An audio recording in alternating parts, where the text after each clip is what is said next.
I thought it would be easier to carry just one device for my work and for my personal emails instead of two. I think that it might have been smarter to have those two devices from the very beginning.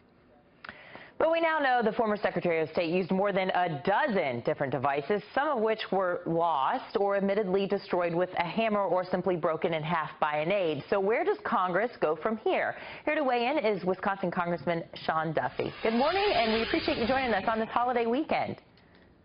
Yeah, good morning, Anna. Thanks for having me on. And speaking of it being a holiday weekend, do you find that timing curious?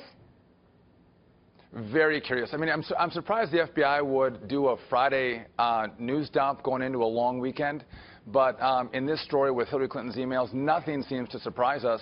But it does show this layer of politics from the FBI that so many Americans wish they didn't have. That they're straighter players in regard to this issue. Congressman, but the Clinton campaign says this. They say while her use of a single email account was clearly a mistake and she has taken responsibility for it, these materials make clear why the Justice Department believed there was no basis to move forward with this case. And in fact, you hear from the Clinton campaign, they continuously say, we wanted to be as open and transparent as possible. We couldn't wait for these documents to get out. We don't want the drip, drip, drip. Do you buy that? Right. I don't. And well, the issue isn't that she had one email account. The issue is that she didn't turn over all of her emails to the Secretary of to the Secretary of State. That was the main issue here. So now we find out there's 17,000 new emails. We're going to find out what's in those. But the real issue, I think, too, is the fact that she's trying to destroy evidence. After Congress subpoenaed the documents, after FOIA requests, after the New York Times laid out that she had a private server, what did she do?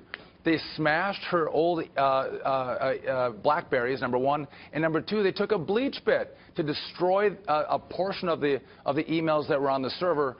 Who on earth destroys emails that are about your yoga schedule or Chelsea's wedding or condolence notes? You only destroy evidence if it's going to indicate that you've committed a crime, number one, or it's politically toxic for your presidential campaign. Yeah, this is continuously. This is a.